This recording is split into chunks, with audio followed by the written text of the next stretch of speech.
ابھی اس کے اس حصے کا درس جاری ہے کہ جس کو حدیث العصر علامہ ناصر الدین البانی رحمہ اللہ نے صحیح الترغیب والترہیب کا نام دیا ہے. یعنی اس کے اندر جتنی روایات ہیں اس حصے میں وہ تمام کی تمام روایات شیخ البانی رحمہ اللہ کی نظر میں قابل قبول ہیں، یا تو حسن ہے یا صحیح ہے، ضعیف روایات نہیں. اس لیے انہوں نے جیسے کہ میں نے بیان کیا ضعیف روایات کے لیے اس حصے کو یعنی اس کتاب کو دوسرے حصے میں جو دو حصوں میں تقسیم کیا ہے تو ضعیف روایات اس کتاب کے دوسرے حصے میں جس کو ضعیف الترغیب والترہیب کہتے ہیں. اور سب سے پہلا جو چیپٹر اس میں امام المنذری رحمہ اللہ نے لکھا ہے وہ ہے کتاب الاخلاص. یعنی اخلاص پیدا کرنے کے بعد میں اخلاص کی ترغیب میں جتنی روایات ہیں انہوں نے ان روایات کو اس باب میں جمع کیا ہے. اور اخلاص کے نہ ہونے کی وجہ سے انسان کے اعمال کی جو خرابیاں پیدا ہوتی ہیں ان سے ڈرانے والی جو روایات ہیں ان روایات کو جمع کیا. تو اس سلسلے میں جو پہلی حدیث کی لمبی اور طویل روایت پچھلے ہفتے اس کا بیان ہوا تھا بنی اسرائیل کے تعلق سے کہ 3 لوگ تھے اور بعد میں بس گئے اور تینوں نے اپنے اپنے ان اعمال کا حوالہ دیا جن میں وہ مخلص تھے. چنانچہ اللہ تبارک و تعالیٰ نے ان کی ان دعاؤں کو قبول کیا اور انہیں اس مصیبت سے نجات عطا کی. دوسری روایت ہے کتاب الاخلاص میں نبی اکرم صلی اللہ علیہ وسلم میں ارشاد ہے. آپ نے فرمایا، صحابی کہتے ہیں کہ نبی اکرم صلی اللہ علیہ وسلم نے فرمایا سلونی عما شئتم، تم جو چاہو آج مجھ سے سوال کرو. یعنی سوال جواب کا سیشن، جو چاہو سوال کرو میں جواب دوں گا. فنادى رجل یا رسول اللہ، ایک آدمی نے اللہ کے نبی کو آواز دی، کہا اللہ کے رسول صلی اللہ علیہ وسلم ما الاسلام، یہ بتائیں کہ اسلام کیا ہے؟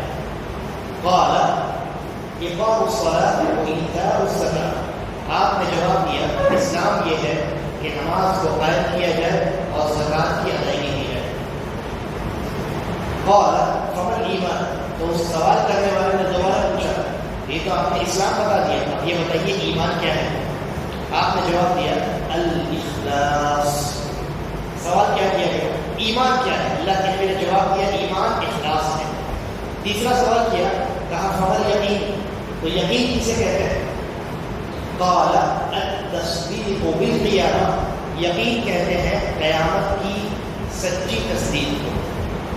یہ روایت ہے اور یہ روایت شعب الایمان میں امام بہقی رحمہ اللہ نے روایت کیا ہے اور اسی طریقے پر دوسرے محدثین نے بھی اس روایت کو روایت ہے. یہ روایت بہت جامع روایت ہے. غور کرنے کا مقام یہ ہے کہ اس روایت میں سوال کرنے والے نے 3 سوالات کیے. پہلا سوال یہ کیا کہ اسلام کیا ہے، دوسرا سوال یہ کیا کہ ایمان کیا ہے، تیسرا سوال یہ کیا کہ یقین کیا ہے. تو نبی اکرم صلی اللہ علیہ وسلم نے ایمان کی الگ ڈیفینیشن بتائی، اسلام کی الگ ڈیفینیشن بتائی، یقین کا الگ معنی بیان کیا. آپ اگر قرآن و حدیث کے نصوص میں اگر غور کریں گے، دلیلوں میں، حدیثوں میں اور آیات میں غور کریں گے تو آپ کو معلوم ہوگا کہ یہ جو ایمان ہے، ایمان کا تذکرہ کبھی کبھی منفرد ہوتا ہے، صرف ایمان کا تذکرہ. کبھی کبھی ایمان کا تذکرہ اسلام کے ساتھ ہوتا ہے، جیسے کہ اس روایت میں ایمان کا بھی تذکرہ ہے اور اسلام کا بھی تذکرہ ہے. اور کبھی کبھی ایمان جو ہے اس کا تذکرہ عمل صالح کے ساتھ ہوتا ہے. ایمان کا تذکرہ ہوتا ہے اور پھر عمل صالح کا تذکرہ ہوتا ہے. تینوں مقامات پر ایمان کا معنی الگ الگ ہوتا ہے. جہاں ایمان منفرد استعمال ہوا ہو، اکیلا کرنے کہاں ایمان کا تذکرہ ہو، تو علماء لکھتے ہیں کہ وہاں ایمان سے مراد الدین کلہ، پورا کا پورا دین اور پوری شریعت مراد ہوتی ہے. اور اسی لیے ایمان کی تعریف علماء نے بیان کی ہے، کیا ہے؟ کہتے ہیں ایمان کی تعریف یہ ہے قول باللسان واعتقاد بالجنان وعمل بالجوارح والارکان. یہ ایمان کہتے ہیں زبان سے اقرار کرنے کو، دل سے اعتقاد رکھنے کو اعضاء اور جوارح سے عمل کرنے کو، یہ ہے ایمان۔ اچھا، اگر تھوڑا سا اور غور کیجیے ایمان کی اس تقسیم میں تو آپ کو معلوم ہوگا ایمان در حقیقت کوئی چیز ہوگا نا، زبان سے پھر انسان اقرار کر رہا ہے، در حقیقت وہ زبان کا کیا ہے؟ عمل ہے، زبان کا عمل ہے۔ اور ایک چیز یہ ہے کہ انسان دل سے اعتقاد رکھے، اور تیسری چیز کیا ہے؟ اعضاء اور جوارح سے عمل کرے۔ تو گویا زبان سے اقرار یہ زبان کا عمل ہے، اعضاء اور جوارح سے انسان اعمال انجام دیتا ہے۔ یعنی کل ملا کر کے ایمان کا معنی ہوا دل سے یقین رکھا جائے، جن چیزوں پر یقین رکھنے کا حکم دیا گیا ہے، اور اعضاء اور جوارح سے زبان کے ساتھ ساتھ عمل کیا جائے جن چیزوں پر عمل کرنے کا حکم دیا گیا ہے، یہ ہے ایمان۔ اور اس بات پر، ایمان کی اس تعریف پر سلف کا اجماع، امام بخاری رحمہ اللہ ہے، اسی طریقے پر سلف کے بہت سارے امام ابن عبد البر ہیں، بہت سارے علماء، انہوں نے اپنی کتابوں میں لکھا ہے کہ میں نے اپنے جتنے اساتذہ اور جتنے محدثین کو پایا ان تمام کا کہنا یہ تھا کہ الایمان قول و عمل، ایمان قول و عمل دونوں کا نام۔ کوئی انسان اگر صرف دل میں اعتقاد کرتا ہوں کہ ہاں اللہ ایک ہے، فرشتوں پر ایمان رکھے، رسولوں پر ایمان رکھے، کتابوں پر، تمام چیزوں پر ایمان رکھے، لیکن عمل انجام نہ دے، اور عمل انجام نہ دینے کی کوئی وجہ، کوئی شرعی عذر نہ ہو۔ عام طور سے محدثین نے دو ایسی وجہ بتائی ہیں جن میں کبھی کبھی ایمان صرف یعنی انسان کو صرف دل سے اعتقاد کرنے کا موقع ملتا ہے، عمل سے یعنی جوارح سے، اعضاء اور جوارح سے عمل کرنے کا موقع نہیں ملتا۔ صرف اور صرف دو وجہ ہیں۔ پہلی وجہ تو یہ ہے کہ انسان عمل کرنے پر قادر ہی نہ ہو۔ مثال کے طور پر کوئی آدمی ایسا ہے جو مکمل طور پر پیرالائز ہو، نہ اس کا ہاتھ کام کر رہا ہے، نہ پیر کام کر رہے ہیں، نہ ہونٹ یا کچھ نہیں کرتا، تو اس کے لیے عمل نہیں ہے، عمل کر ہی نہیں سکتا، کوئی بھی عمل انجام نہیں دے سکتا، حتیٰ کہ زبان بھی نہیں ہلتا ہے اس کا، تو وہ کیا کرے گا؟ اس کے لیے علماء کہتے ہیں اس انسان کے لیے ایمان کا معنی یہ ہوگا کہ وہ دل سے اعتقاد رکھے ان چیزوں پر جن پر اعتقاد رکھنے کا حکم دیا گیا ہے۔ یہ ایک وجہ ہوئی۔ اور دوسری صورت آپ کہہ لیجیے، دوسری شکل یا دوسرا موقع جہاں پر صرف ایمان پایا جاتا ہے، عمل اگر نہ بھی پایا جائے تو کوئی حل نہیں ہے، وہ یہ ہے کہ کسی انسان نے ایمان قبول کیا اور اس کی وفات ہو گئی۔ کسی انسان نے اسلام قبول کیا، یعنی ایمان دل میں پایا گیا، دل سے اس نے اعتقاد اپنا مضبوط کر لیا، اسلام میں داخل ہو گیا، لیکن پھر اس کے بعد فوراً اس کی وفات ہو گئی تو اسے عمل کا موقع نہیں ملا۔ صرف یہ دو جگہ ہیں جہاں پر صرف ایمان پایا جا سکتا ہے عمل کے بغیر، ورنہ تیسری کوئی جگہ نہیں، تیسری کوئی حالت نہیں، کوئی شکل صورت نہیں ہے جہاں صرف ایمان پایا جائے عمل نہ ہو۔ لہذا سلف کے نزدیک اگر کوئی انسان صرف ایمان کا دعویدار ہے اور اس کی زندگی میں عمل نام کی چیز نہیں ہے تو در حقیقت وہ انسان مومن نہیں، در حقیقت وہ انسان مومن نہیں، کوئی عذر نہیں ہے اس کے پاس عمل چھوڑنے کا، اور تب بھی وہ عمل تک کرتا ہے اور کہتا ہے کہ میں تو دل سے اعتقاد رکھتا ہوں، دل سے ایمان رکھتا ہوں، تمام چیزوں پر ایمان رکھتا ہوں، اس کا وہ ایمان بہتر ہے، اس ایمان کا کوئی شمار اللہ رب العالمین کے یہاں نہیں ہے۔ اور اس بات پر جیسا کہ میں نے کہا سلف کا اجماع ہے، سلف کا اجماع ہے۔ اس عقیدے کی مخالفت بھی لوگوں نے کی، اس عقیدے کی مخالفت کرنے والے لوگوں کو سلف نے مرجئہ قرار دیا۔ مرجئہ کہتے ہیں وہ لوگ جن کا کہنا یہ ہے کہ آپ صرف اللہ کی معرفت حاصل کر لیجیے بس کافی۔ کہنا یہ ہے کہ آپ نے اگر اللہ کی معرفت حاصل کر لی، آپ نے جان لیا کہ اللہ ہے، وہ رب ہے اور وہی پوری دنیا کو چلاتا ہے اور جتنی چیزیں ہیں جن کا تذکرہ قرآن حدیث میں آپ نے صرف جان لیا، اتنا کافی۔ تو یہ ایک گمراہ فرقہ ہے اور یہ ان کا عقیدہ ہے۔ سلف نے ان کو گمراہ فرقوں میں شمار کیا ہے، ان کو مرجئہ کہتے ہیں۔ سلفی طریقہ ہے، سلفی عقیدہ کیا ہے؟ ایمان دل کے اعتقاد اور عمل ان دونوں چیزوں کا نام ہے۔ تو میں یہ بیان کر رہا تھا کہ ایمان جو ہے کبھی کبھی منفرد استعمال ہوتا ہے، طرح استعمال ہوتا ہے، تو جب طرح استعمال ہو تو اس سے تمام چیزیں مراد ہوتی ہیں، ظاہری اعمال بھی مراد ہوتی ہیں اور دل میں جو اعتقاد ہے یعنی باطنی اعمال وہ بھی مراد ہوتی ہیں۔ البتہ اگر کبھی ایمان اسلام کے ساتھ بیان کیا جائے، جیسے کہ اس حدیث میں صحابی نے پوچھا کہ اسلام کیا ہے؟ اللہ کے نبی نے کہا نماز پڑھنا اور زکات دینا۔ ممکن ہے روزے اور حج کا تذکرہ اللہ کے نبی نے اس لیے نہ کیا ہو کہ اس وقت تک روزے اور حج مسلمانوں کو فرض نہ کیے گئے بیٹھا، تو اللہ کے نبی نے اسلام کے جواب میں ظاہری اعمال کا تذکرہ کیا، اور ایمان کے جواب میں آپ نے کیا کہا ایمان اخلاص کو کہتے ہیں، اور اخلاص دل کا عمل ہے، ظاہر کا عمل نہیں، اخلاص دل کا عمل ہے، یہ عقیدے کا معاملہ ہے۔ تو جب ایمان اور اسلام ایک ساتھ کسی حدیث میں یا قرآن کی کسی آیت میں استعمال ہو تو وہاں ایمان کا معنی باطنی اعمال ہوتے ہیں جن کا تعلق دل سے ہوتا ہے، اخلاص ہے، نیت ہے، نیت کے احکام ہے کروانے سے، اور اسلام کا معنی ظاہری اعمال ہوتے ہیں، نماز ہے، روزہ ہے، حج ہے، زکات ہے، وغیرہ وغیرہ، جیسا کہ صحیح ہے۔ اور کبھی کبھی تاکید کے لیے ایمان کے فوراً بعد عمل صالح کا بھی تذکرہ کر دیا جاتا ہے، جیسا کہ سورۃ العصر میں اللہ تبارک و تعالیٰ نے کیا فرمایا، والعصر، قسم ہے زمانے کی، ان الانسان لفی خسر، انسان خسارے میں ہے، الا الذین آمنوا، سوائے اس کے جس نے ایمان لایا، وعملوا الصالحات، اور اعمال صالحات کو انجام دیا۔ یہ در حقیقت ایمان اور عمل صالح کو الگ الگ بیان کرنے کا مقصد یہ نہیں ہے کہ دونوں الگ الگ چیزیں ہیں، بلکہ اس طریقے سے کبھی کبھی ہم یہ کہتے ہیں کہ چاہیے آپ کھانا کھا لیجیے، روٹی کھا لیجیے، تو کیا کھانا الگ ہے روٹی الگ ہے؟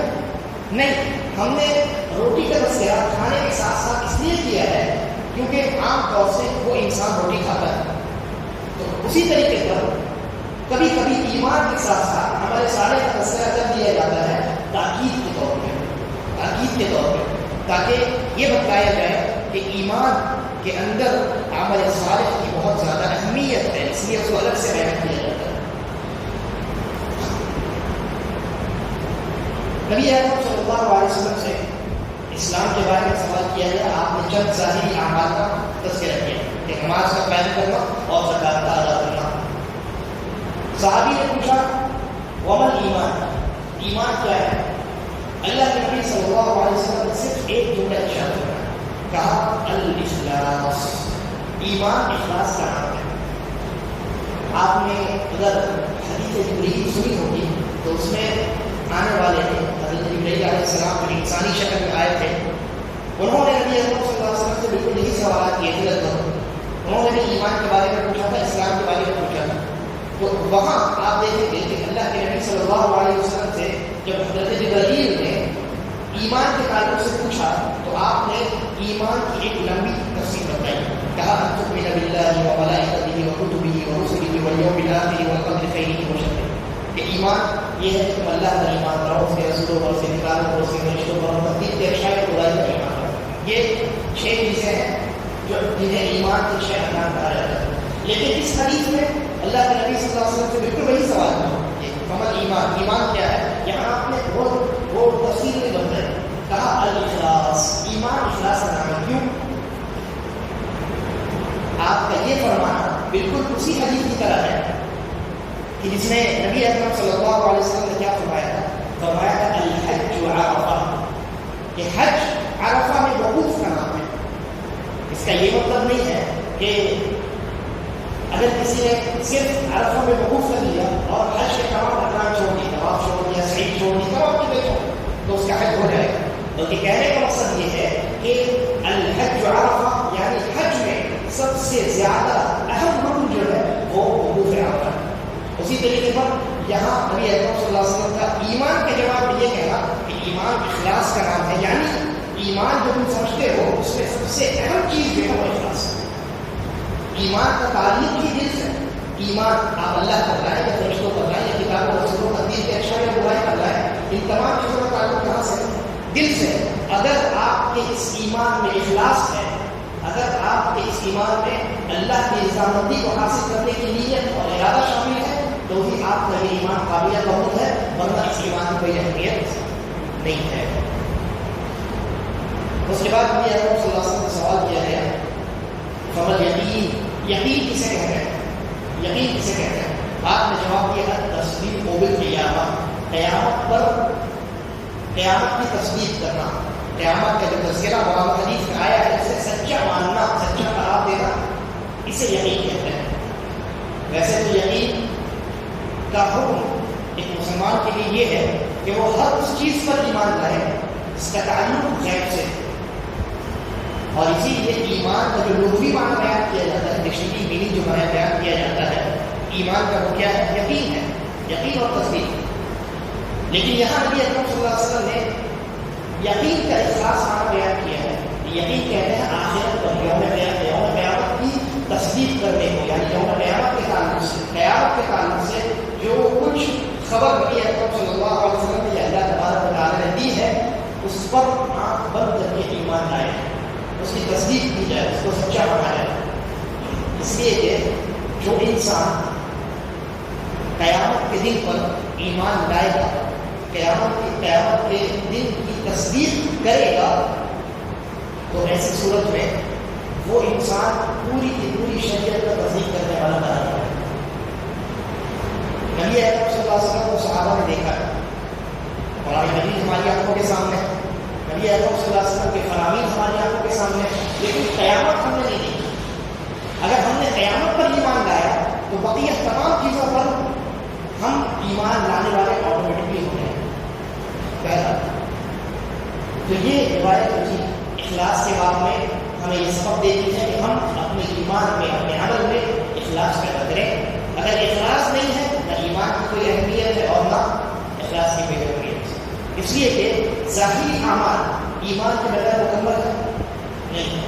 اس طریقے سے صرف ایمان، صرف دل سے اعتقاد رکھنا عمل کو چھوڑ کر کے یہ کافی نہیں ہے، ویسے ہی ظاہری اعمال دل کے اعتقاد کے بغیر کافی نہیں، اور دل کے اعتقاد کو نبی اکرم صلی اللہ علیہ وسلم نے اخلاص سے تعبیر کی ہے۔ چنانچہ اگر اخلاص نہیں ہے عمل، ظاہری اعمال کا کوئی اعتبار نہیں۔ دوسری روایت ہے حضرت ابو سعید الخدری رضی اللہ عنہ فرماتے ہیں کہ نبی اکرم صلی اللہ علیہ وسلم نے ایک مرتبہ حجۃ الوداع کے موقع پہ، حجۃ الوداع کے موقع ایک خطاب کیے، تو نبی اکرم صلی اللہ علیہ وسلم نے حجۃ الوداع کے موقع پہ ارشاد فرمایا کہ اللہ تبارک و تعالیٰ اس انسان کے چہرے کو تر و تازہ رکھے جو میری بات کو سنتا ہے، پھر اسے یاد رکھتا ہے، اور بسا اوقات فقہ کو اپنے پاس لینے والا، جس کے پاس فقہ کے تعلق سے معلومات ہے، شریعت کا علم اگر کسی کے پاس ہے، کسی نے کوئی حدیث حفظ کر لی ہے، کسی نے کوئی آیت حفظ کر لی ہے، اللہ کے نبی فرماتے ہیں کہ کبھی کبھی یہ جو آیت کو یاد کرنے والا ہے، حدیث کو یاد رکھنے والا ہے، اس سے زیادہ سمجھ اس انسان کو اللہ تبارک و تعالیٰ عطا کرتا ہے جس کو یہ حافظ قرآن کی وہ آیت یا حدیث پڑھ کر کے سناتا ہے۔ یعنی یہاں ان الفاظ کے ذریعے سے اللہ کے نبی صلی اللہ علیہ وسلم نے یہ خبر دی ہے کہ اس طریقے سے قرآن مجید کو یاد کرنے والا یا حدیث نبویہ کو یاد کرنے والا اگر یاد کرنے کے ساتھ ساتھ اس کو سمجھنے والا بھی، اس میں شریعت کی کیا مراد ہے اس سے واقفیت رکھنے والا بھی ہو، تو یہ بہت اعلیٰ ترین چیز ہے۔ لیکن اگر کوئی صرف قرآن آیات کو یاد کر لیتا ہے اور احادیث نبویہ کو حفظ کر لیتا ہے، اس کو اللہ نے وہ سمجھ نہیں دی ہے، وہ ان آیات کو فقیہ کے سامنے، جس کو اللہ نے دین کی شریعت کی سمجھ نہیں ہے، اس کے سامنے بیان کرتا ہے، تو اس طریقے سے اس انسان کو صرف قرآن آیات اور حدیث یاد کرنے کی وجہ سے فضیلت حاصل ہوگی، سامنے والا جس نے یاد تو نہیں کیا ہے لیکن حدیث کو پڑھ کر کے، سن کر کے، ان آیات کو پڑھ کر کے، سن کر کے ان کا صحیح مطلب اور صحیح مفہوم عوام کے سامنے بیان کرتا ہے، اس کی بھی فضیلت ہے۔ یعنی یہ حدیث ہمیں بتاتی ہے کہ درجے ہم قرآن کی بعض آیات کا ترجمہ یا اس کا مفہوم نہ سمجھتے ہوں، اس کو کم از کم یاد ضرور رکھیں، اس لیے کہ ہم نہ سمجھتے ہیں۔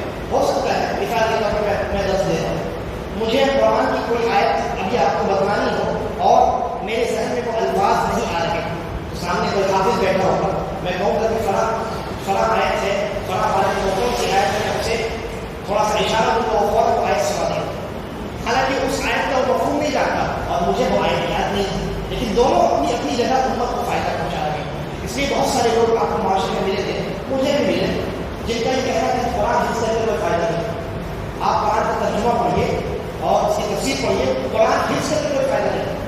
اللہ کے نبی نے کہا کہ قرآن اور حدیث کا حفظ کرنا بھی مفید ہے، آپ اگر قرآن کو یاد رکھتے ہیں، قرآن کی یہ حفاظت ہے.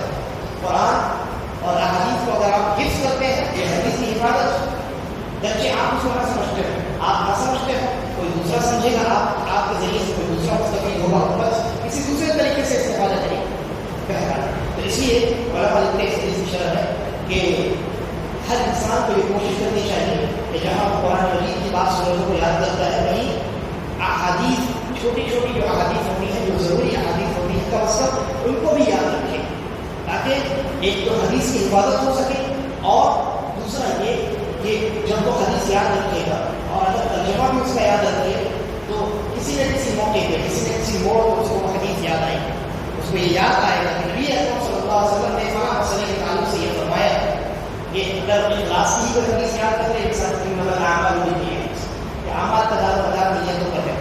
اگر کوئی انسان یہ حدیث یاد کر لے اور نماز میں کھڑا ہو، کوئی انسان نماز میں کھڑا ہو اور اس کو محسوس ہوا کہ کوئی داخل ہو رہا ہے، شیطان نے اس کے دل میں وسوسہ ڈالا کہ اپنی نماز کو تھوڑا خوبصورت بناؤ، اور خوبصورت بنانے کی کوشش کرے. لیکن اگر اس کو یہ حدیث یاد ہوگی کہ اعمال بالنیات، اعمال کا دار مدار نیتوں پر، وہ جیسے ہی یہ حدیث یاد کرے گا اپنے ذہن میں فوراً متنبع ہو جائے گا اور اپنی نیت کو درست کر دے گا. اس لیے کہ اسے اللہ رب العالمین کی جانب سے ثواب کی امید ہے، اور اللہ سے ثواب، اللہ کی رضامندی چاہے بغیر نہیں کر سکتے. آگے اللہ کے نبی صلی اللہ علیہ وسلم نے ارشاد فرمایا ثلاث لا يغل عليهن قلب امرئ مؤمن. یہ تین لوگ ایسے ہیں جن کے دل میں خیانت داخل نہیں ہو سکتی. اور اس کا دوسرا ایک معنی علماء نے یہ بھی بیان کیا کہ تین لوگ ایسے ہیں یا تین چیزیں ایسی ہیں جن میں ایک مومن کا دل خیانت نہیں کرتا. تین چیزیں کیا ہیں؟ کہا اخلاص العمل للہ، عمل کو اللہ کے لیے خالص کرنا. اگر کوئی مومن ہے تو اخلاص کا ہونا ضروری ہے. اور کہا والمناصحۃ لأئمۃ المسلمین، مسلمانوں کے جو حکمران ہیں ان کے تعلق سے خیر خواہی اور نصیحت کا دروازہ کھلا رکھنا. ولزوم جماعتہم، اور مسلمانوں کے جماعت کو لازم پکڑنا. فإن دعاءهم يحيط من ورائهم، اس لیے کہ مسلمانوں کی جو دعا ہے یہ مسلمانوں کی جماعت کو چاروں طرف سے گھیرے رکھتی ہے، حفاظت کرتی ہے. یہ حدیث بہت جامع روایت ہے. اللہ کے نبی صلی اللہ علیہ وسلم نے فرمایا کہ تین چیزیں ایسی ہیں، ان تین چیزوں میں مومن کبھی خیانت نہیں کرتا. پہلی چیز کیا ہے؟ اخلاص العمل للہ، اللہ رب العالمین کے لیے عمل میں اخلاص پیدا کرنا. یہ آپ سب جانتے ہیں، اس پر اچھی خاصی گفتگو ہماری ہو چکی ہے. دوسری چیز ہے والمناصحۃ لأئمۃ المسلمین، مسلمانوں کے ائمہ کے متعلق خیر خواہی رکھنا اور نصیحت کا دروازہ کھلا رکھنا. یہ بہت اہم شے ہے، بہت اہم چیز ہے. میں یہ سمجھتا ہوں کہ انشاءاللہ اگلے درس میں اسی حدیث پر ہماری گفتگو ہوگی، کیونکہ مسلمانوں کے حکمران کے تعلق سے ہمارے معاشرے میں بہت ساری غلط فہمیاں ہیں. منہج سلف کو ہم نہیں جانتے ہیں اس بات میں، اور نہ جاننے کی وجہ سے اس بات میں غلطی کے اور لفظش کے ہم شکار ہو جاتے ہیں. اس لیے اس کو تھوڑی تفصیل سے میں انشاءاللہ بیان کروں گا. اللہ تبارک و تعالیٰ سے دعا ہے کہ وہ ہمارے اعمال میں اخلاص کو پیدا کرے اور ہمارا